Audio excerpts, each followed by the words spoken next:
আসসালামু আলাইকুম। Hot food কিচেনের নতুন আরেকটি রেসিপি দেখার জন্য স্বাগতম। আমার আজকের পর্বে থাকছে চিকেন বান। বাচ্চাদের টিফিনের জন্য বা বিকালের নাস্তায় করে নিতে পারেন ভীষণ মজার এই চিকেন বানটি। দেখতে যেমন লোভনীয়, খেতেও অসম্ভব মজার হয়ে থাকে।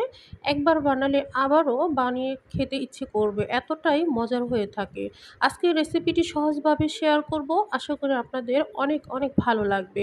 কথা না বাড়িয়ে চলুন পুরো ভিডিওতে চলে যাই। প্রথমে আটার খামিরটা তৈরি করে নেব। এর জন্য একটি মিক্সিং বোলে নিয়ে নিচ্ছি 2 কাপ আটা। আপনারা ইচ্ছে করলে আটার পরিবর্তে ময়দা দিয়েও তৈরি করে নিতে পারেন, এতে আরও ভালো রেজাল্ট পাবেন।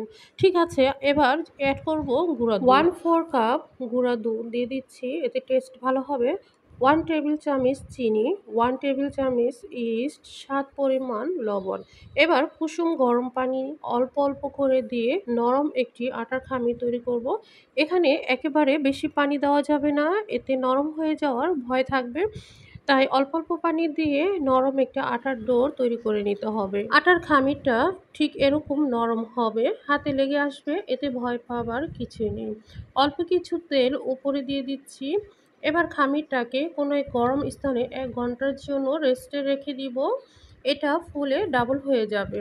এবার ঢাকনা দিয়ে ঢেকে এক সাইড করে রেখে দিচ্ছি। ততক্ষণে চিকেনের পুরটা রেডি করে নেব। এখানে চুলায় একটি ফ্রাই প্যান বসিয়ে দিয়ে দিচ্ছি 2 টেবিল চামচ রান্নার রেগুলার তেল, 1 কাপ দিয়ে দিচ্ছি চিকেন। এখানে আমি বেস্টের মাংসটা নিয়েছি, বেস্টের মাংসটা দিলে বেশি ভালো হয়। আর আপনারা চিকেনের পরিবর্তে গরুর মাংস দিয়েও করে নিতে পারেন। দিয়ে দিচ্ছি স্বাদ পরিমাণ লবণ, 1 চা চামচ দিয়ে দিচ্ছি আদা ও রসুন বাটা, 1 চামচ জিরের গুঁড়ো, আর হাফ চামচ গরম মশলা, হাফ চামচ লাল মরিচের গুঁড়ো। এবার সবগুলো উপকরণ একটু ফ্রাই করে নিব। 2 মিনিটের মতো ফ্রাই করে নিয়েছি। এবার ফ্রাই করে নেওয়ার পর এখানে অ্যাড করব সবজি। 2 টেবিল চামচ করে দিয়ে দিচ্ছি পেঁয়াজ কুচি, গাজর কুচি, ক্যাপসিকাম, আর 3 থেকে 4টা দিয়ে দিচ্ছি কাঁচামরিচ কুচি। এখানে সবজিটা আপনারা আপনাদের পছন্দ অনুযায়ী অ্যাড করতে পারবেন। তো 2 মিনিট হাই ফ্লেমে এটাকে ভেজে নিব। আর চুলার আঁচটা কমিয়ে ভাজা যাবে না, এতে করে সবজি থেকে পানিটা ছেড়ে দিবে। 50% সিদ্ধ হয়ে গেলে দিয়ে দিব টমেটো সস 1 টেবিল চামচ আর সয়া সস 1 টেবিল চামচ। তো টমেটো সস আর সয়া সস দেওয়ার পরে আরও কিছুক্ষণ ফ্রাই করে নিব।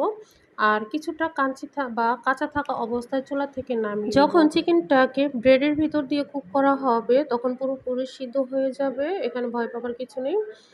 তো কিছুক্ষণ ভেজে নেওয়ার পর সবজিটা বা চিকেনটা আমার হয়ে গেছে। এবার চুলা থেকে নামিয়ে ঠান্ডা করে নিব।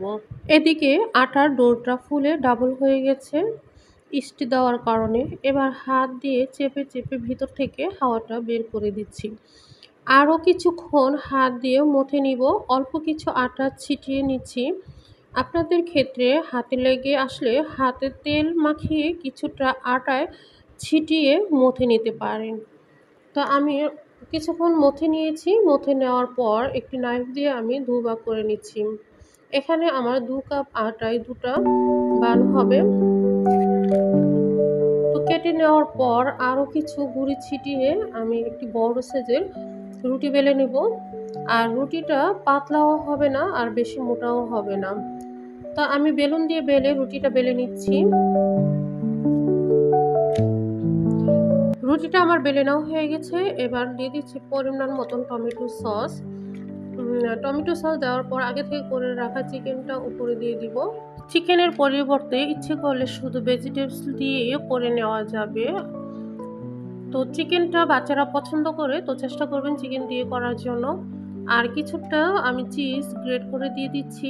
চিজটা দিলে বানটা খেতে আরও বেশি মজার হয়ে থাকে। তো চিজটা দেওয়ার পর সাইড থেকে এভাবে মুড়িয়ে মুড়িয়ে আমি কভার করে নিচ্ছি। কভার করে নেওয়ার পর আবারও কিছুটা গুঁড়ি ছিটিয়ে উল্টে দিব। তো উল্টে নিচ্ছি, আলতোভাবে বেলে নিচ্ছি, বেশি চাপ দিয়ে বেলা যাবে না, তাহলে আবার ভিতর থেকে চিকেনটা বেরিয়ে আসবে। একটি চাকু দিয়ে আমি দাগ কেটে নিচ্ছি, পরবর্তীতে কুক করে নেওয়ার পর যাতে সহজভাবে কেটে নেওয়া যায়। তো সহজভাবে কেটে নেওয়ার সুবিধার্থে আমি দাগ কেটে নিচ্ছি। আর একটা ডিমের কুসুম আমি ফেটে নিয়েছি, উপরে ব্রাশ করে দিচ্ছি, এতে করে সুন্দর একটি কালার আসবে, দেখতেও ভালো লাগবে। তো ব্রাশ করা হয়ে গেছে। এখানে আমি একটি স্টিলের প্লেট নিয়েছি। তো প্লেটটাতে তুলে নিচ্ছি। আজকের চিকেন বানটা আমি চুলায় করব। চুলায় আগের থেকে একটি কড়াই বসিয়ে হাই ফ্লেমে গরম করে নিয়েছি আর মধ্যখানে একটি স্ট্রেনার বসিয়ে দিয়েছি। এবার চিকেন বানের প্লেটটা আমি এখানে তুলে দিচ্ছি। এবার ঢাকনা দিয়ে ঢেকে দিব। আর ঢাকনায় কোনো ছিদ্র থাকলে তা অবশ্যই বন্ধ করে দিতে হবে। তা আমার এই ছিদ্রটা আমি বন্ধ করে দিয়েছি। আর খেয়াল রাখতে হবে ঢাকনা দিয়ে কোনো হাওয়া যাতে বেরিয়ে না আসতে পারে। তো আধা ঘন্টা বেক করব আর চুলার আঁচটা মিডিয়ামে থাকবে। ফিরে আসলাম আধা ঘন্টা পর। ঢাকনা তুলে দেখাচ্ছি কতটা সুন্দর হয়েছে। একটি চাকু আমি গেঁথে দেখাচ্ছি কতটা সুন্দর কুক হয়েছে। চাকুটা ক্লিন এসেছে। তো এবার আমি এটাকে ঠান্ডা করে একটি প্লেটে তুলে পরিবেশন করে দেখাচ্ছি।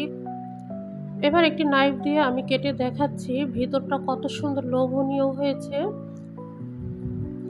এটা দেখতে খুবই লোভনীয় আর অনেক টেস্টি হয়েছিল, খেতে অসম্ভব মজার। এভাবে বানিয়ে বাচ্চাদের টিফিনে বা বিকালের নাস্তায় ছোট থেকে বড় সবাই খেতে পারেন।